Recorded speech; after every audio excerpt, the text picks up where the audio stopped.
question. So picture this. You're running leadership development program. 75 people go through it. 10 graduate. Sounds very disappointing results, right? Wrong. It's actually what you want because those 65 other people uh, promoted into leadership positions before they could finish the program. And this program is run out of Tucson Federal and kind of based on Matthew Gaspari's, the CEO there, his experience in carving out his own career. There wasn't a clear career path for him. And so they've built this structure at the nearly billion-dollar credit union to help retain and attract employees. So it's been a great success. Here's a demonstration of why it works.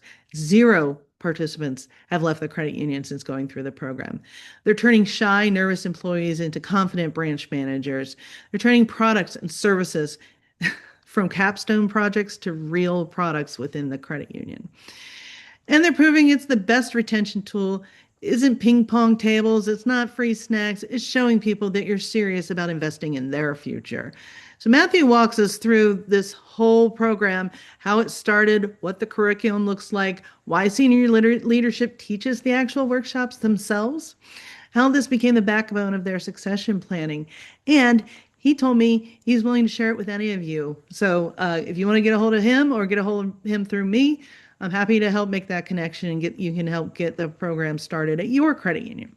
Plus, we'll hear a story of a young woman who went from a very timid, very unsure, shy employee to leading a team of 14 people. There's so many success stories he talks about in here.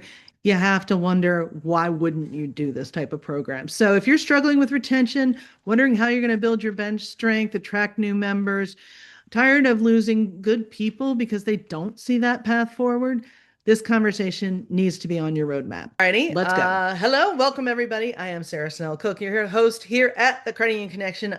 I am joined today by Matthew Gaspari. Welcome. Thank you very much. Good to be here. Good to see you, Sarah. Yeah, great to see you. Now, Matthew is the president and CEO at the 876 almost $1 million Tucson Federal Credit Union. Why don't you go ahead and make your own introductions of yourself and the credit union? You bet. Actually, so we're very close to the billion, like you said. We're actually we ended the year at 925 million. So Okay. we expect to cross that threshold about middle of the year this year. But yeah, Tucson Federal Credit Union. We started out serving teachers in the largest school district in Tucson, Arizona, and then in I guess 2016 redid the charter, and no 2006 redid the charter and became community charter, and that kind of opened up everything else. Hmm. I've been at TFCU for 33 years, starting as a part-time teller and CEO for 5. I was the COO and EVP for 13 before that. So a lot of stability here. Our average tenure for employees across the board is 10 years. And Nice. for the C-suite, it's about 19 years average, and senior management 16, 17. So very unusual in the financial services area, not so unusual in the credit union industry, of course, but unusual on the broader scale. So it's easy to be successful when you have a team like that around you. Hmm. Absolutely. I think the team makes all the difference, For sure. truly. So you touched a little bit on it, but tell us about your career trajectory, starting back at the teller line. You bet. Yeah, 1992, April 14th, I think it was, of 1992.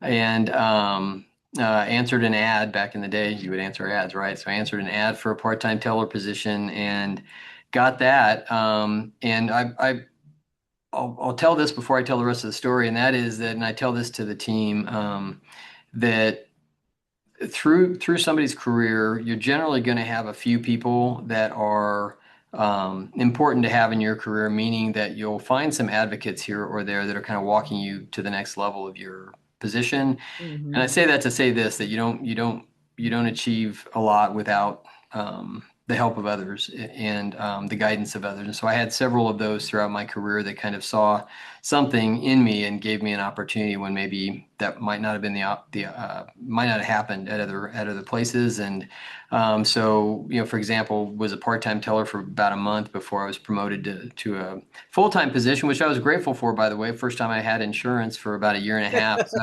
and was very happy about that. And from there to uh, actually to a loan officer. So I left the branch network and went to a loan officer for about 3 years to kind of understand what underwriting was all about. And then wanted to get back into the branches. So assistant manager, manager, then operations manager, AVP of operations, kind of on the way up to the COO when our Mhm. previous CEO took over. And so was that for 13 years. Really got a lay of the land, kind of broad scope at that point in time. A great learning ground, if you will, for becoming CEO. Mhm. And that happened in December of 2021. I became CEO then, and learned what a lot of CEOs learn, which is it's different once you sit in the chair. And Mhm. you have a lot of ideas, maybe when you're second chair. I know I did. And you sit in the chair and things start to look different, but it's been the greatest experience ever. And, like I said, you don't achieve a lot without a great team around you. And I was fortunate to inherit some and then find some. And we've created a really dynamic, synergistic team that's achieving a lot of the goals that I set out about 5 years ago, and then the second set of goals that we set out about 2 years ago. And one of those goals was to get to $1 billion by the end of 2027. Wanted to achieve some scale, or 2026, sorry, wanted to achieve some scale. And we are just about there at Mhm. 925 million. So other things, we started back in commercial lending and commercial services, that type of thing, so that we had another business line to be able to bring loans in when loans got difficult to find. And so a lot of the things that we've chatted about doing over the last 5 years, we've been able to do. And it's led to a really strong balance sheet at this point and an average NPS score of about 72. And Bad, not bad. Yeah. doing pretty well so far. Very happy. Very happy with where we're at. But again, I'll repeat it one more time. Just really happy with the team that we have. Mhm. Yeah, yeah. I want to get into because you've started this professional development program, but I want to first, when you were doing it, when you were going up the ladder, you didn't have that necessarily a formal program. So talk a little bit about the importance of like mentors and sponsors and things like that you had along the way. Yeah, thank you for asking.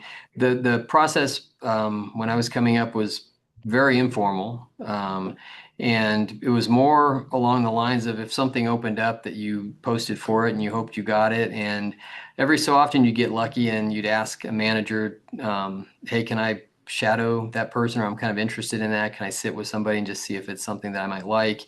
And generally, you get a yes, and so you kind of get exposed a little bit that way. But there wasn't any trajectory or any process to get from Mm, point A to point B. Um, at the time, though, when I started, we were $72 million and had just a couple of branches and that kind of thing. So I think some of this formality comes with growing and really seeing the need to begin to develop internally on a um, the opportunity to have teams that are ready to go when you have an opening. And so so that's my journey as far as what it was like. It was very informal. And the leadership program that we'll talk about was developed really through our human resources team initially, and then put some weight behind it after that. But it was from the perspective of both needing to have a succession plan across the departments, but also as a retention tool, mm, and making sure that our employees realize that there is a path forward. And I tell our new hires in that regard that it's a partnership between TFCU and them. And what I mean by that is that their 50% is they need to work hard, and learn and excel and let us know what they'd like their path to be. And then our job is to look for opportunities to get them there, mm. through development and education and that kind of thing. And when we're both doing the things that we're supposed to do, it often turns out that there's people moving into positions that they're excited about. When they do that, then they tend to stick around a lot longer, which is good for everybody. Most importantly, good for the membership. Absolutely, absolutely. So, you kind of jumped ahead of me, but that's okay. Sorry. All good.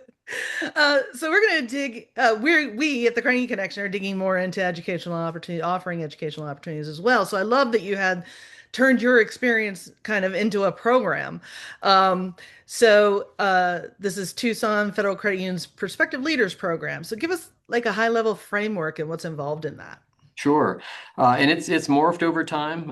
As often ideas do, they kind of organically become something other than maybe you thought they were going to be, because the students and even the teachers start to have some input. But it started out more as almost like a lecture series, if you will. And so before it was what it is now, it was a much shorter program. But what we have currently is a freshman, sophomore, junior, senior track, Hmm. each with different weights put on what the course of study would be.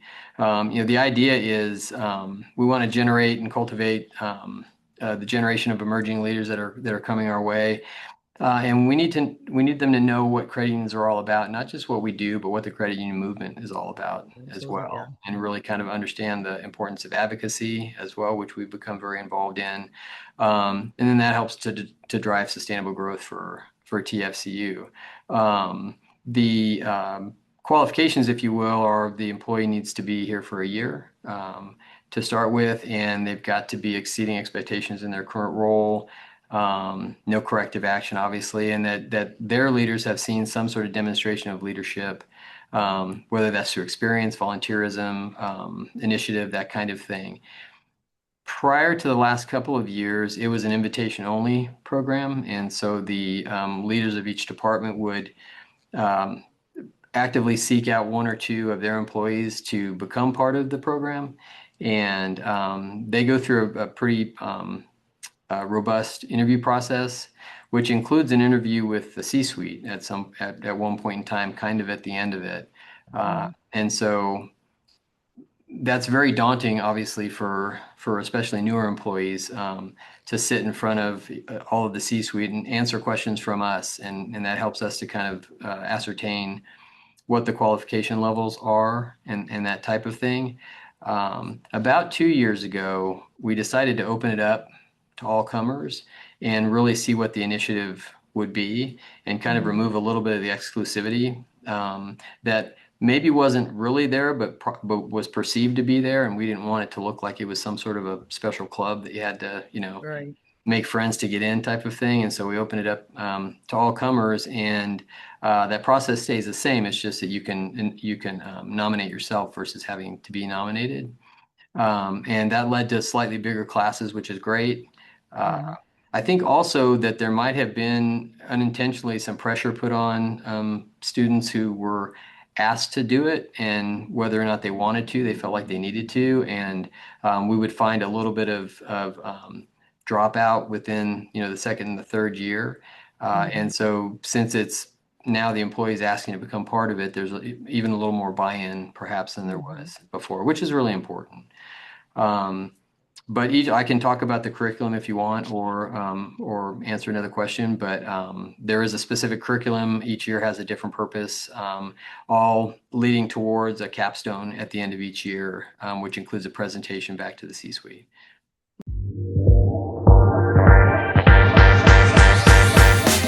Hmm.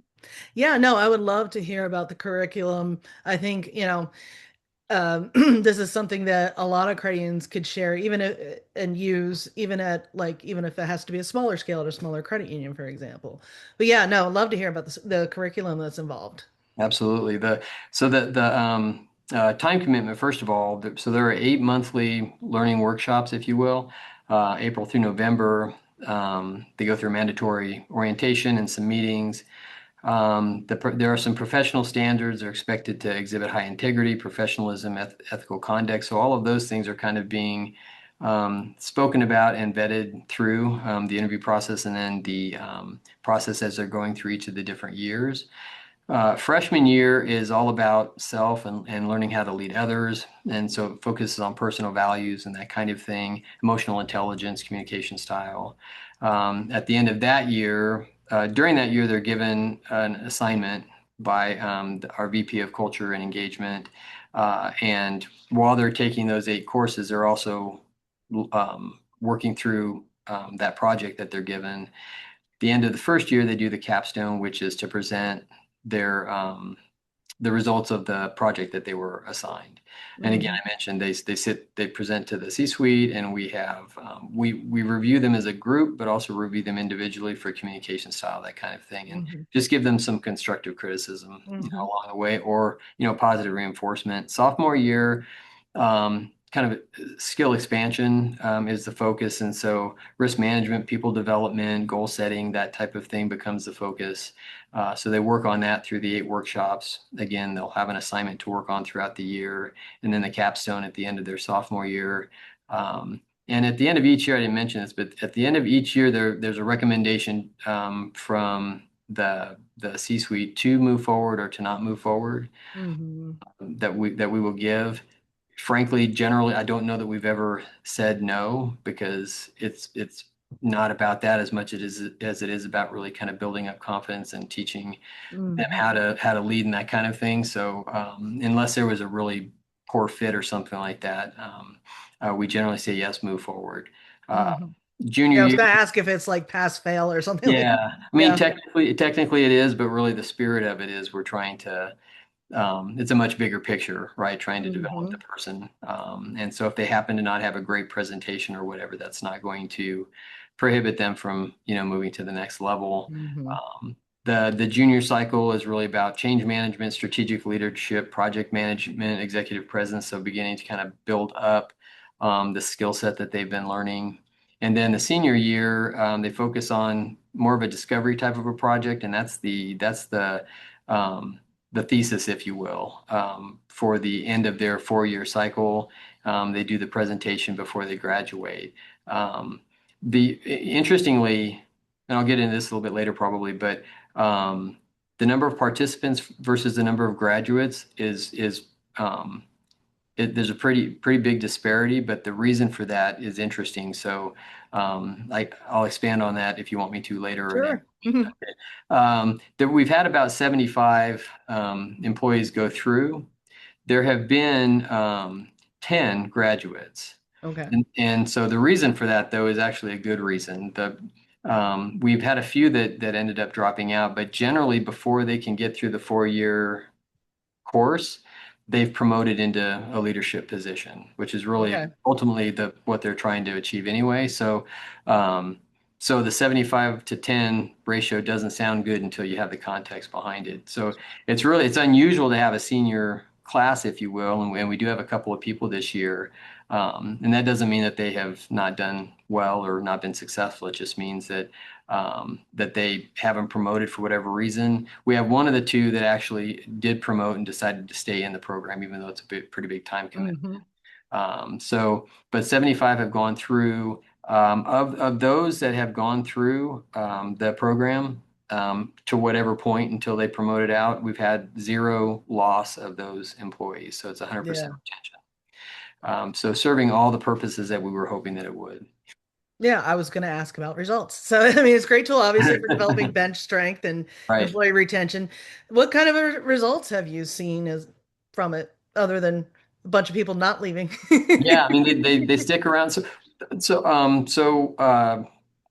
tangible results. We've had several different programs or several different presentations that have been given to the C-suite and the vice president of culture and engagement that have actually become programs or products or services that we've offered, which is really Hmm. cool.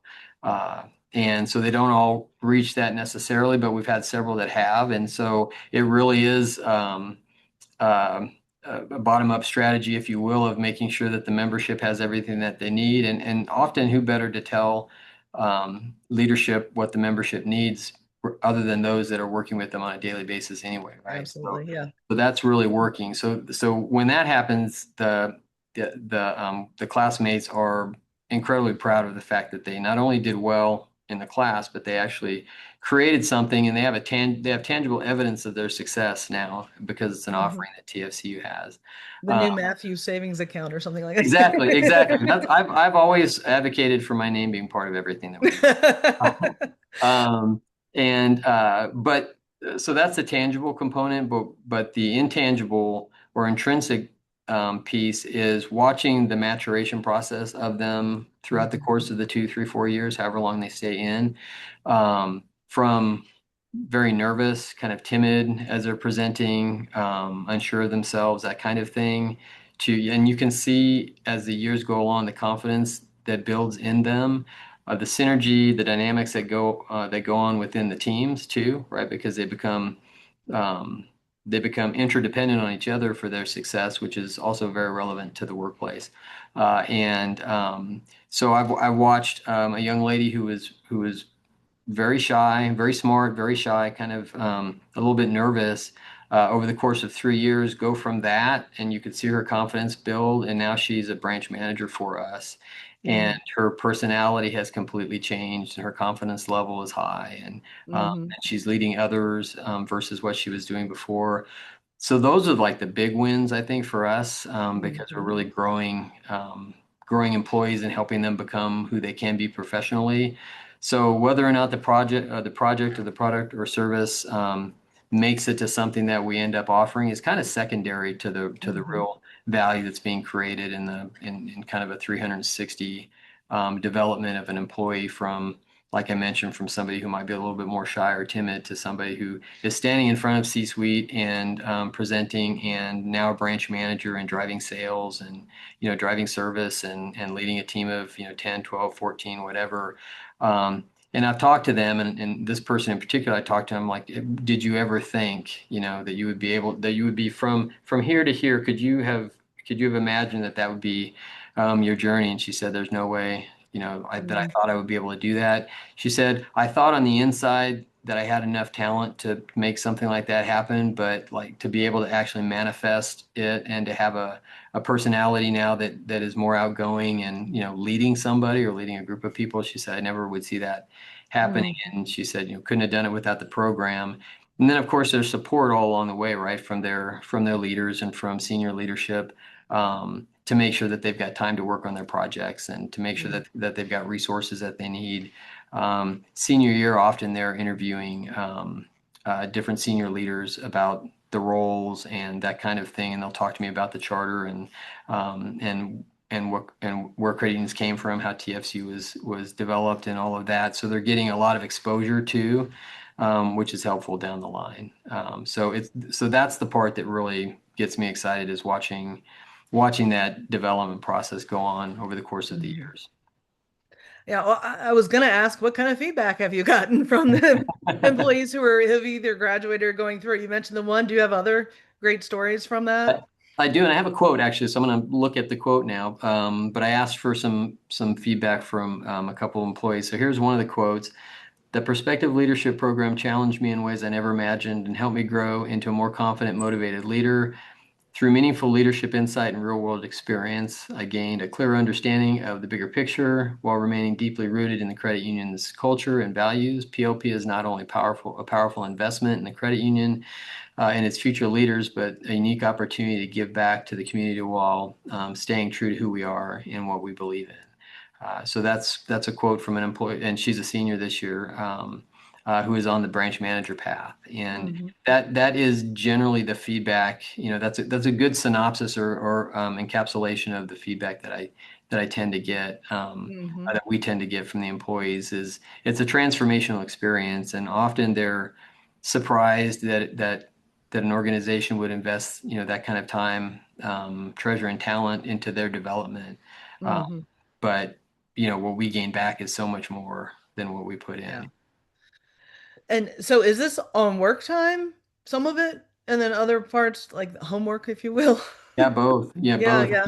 We definitely make sure that they've got time during the work hours to do what they need to do, and that's really kind of managed by our VP of Culture and Engagement as he leads the Hmm. program as to how that works. But they are not expected to do all of that, on their own time. Hmm. We make sure that that they've got time during the workday to get some stuff done too. And I don't know the hours by percentage of what is on, what is not on the clock, but for sure we make sure that they've got the resources available to do that. Hmm. And I want to add one other thing that I forgot to mention. The format's changed over the years. I mentioned that it was kind of a almost a lecture series to begin many years ago.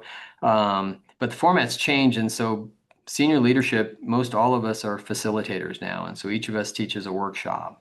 And Okay. so I do an executive presence workshop, and our CFO does a decision making through financial analysis workshop, and our COO does a communication, influential communication workshop type thing. So it's become even more organic in that way. It's now part of everybody's DNA, not just Hmm. the students that are going through that, but senior leaders who are investing time and talent to teach what they've learned to the students, which I think puts a bit of a different spin on it. I mean, we are all fully invested and fully engaged in every way we can be, including being a part of the education itself. Yeah, yeah. No, that's so important to see that the C-suite is actually investing in them and really not just throwing money at it too. I think that's Right. always important is you're actually investing time in it Right. as well. So, as we wrap up here, I always give my guests the final thoughts. What would you like to leave our credit union audience with today? I guess a couple of things. First, the level of effort to start a program like this is not huge. And as most credit unions or all credit unions would do, we're always happy to talk to anybody about putting something like this together. It's not a secret. The value that we get out of it is so much more than we put into it. And that's the other thing, I guess, that I would say is that our most valuable resource and asset are the employees themselves. Mhm. We are no stronger than our front line who is delivering service every day and have the ability to make or break, our brand and that kind of thing. Absolutely. And so to have the spirit to want to do something like this is special. And I'm proud of that, to have the capability and the drive it takes to keep a program like this going. This is our 15th Mhm. year of Wow. Yeah. the PLP program, and it's as strong as it's ever been. Is a testament to everybody in recognizing the kind of value that we get out of it and being willing to continue to invest resources into it. And again, the capstone of all of that for me is watching people move into leadership positions